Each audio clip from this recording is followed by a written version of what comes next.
How to play Payday 3 solo. So, yes, it's possible. And the first step is that select a highest assignment and set the lobby type to invite only in Payday 3 to play the game alone. You will load into a solo heist with AI bots as backup if you don't actively invite players. The AI can take the place of other player characters so that the game can be played solo. However, because the gameplay revolves around other characters accomplishing tasks, you can't enter one of the Payday 3 heists without either an AI squad or other players. There is no denying that the bots can be frustrating at times, but if you don't want to play with other gamers, you must use them.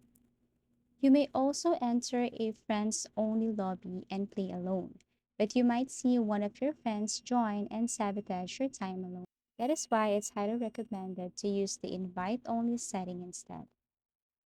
And lastly, simply avoid inviting anyone and get ready once you've chosen your loadout at the lobby screen. After that, except from your three AI companions or two other companions, AI companions, you will load into a game alone. So, in short, the AR partners in Payday 3 allow you to complete every assignment alone. Thank you so much for watching and see you again in our next videos.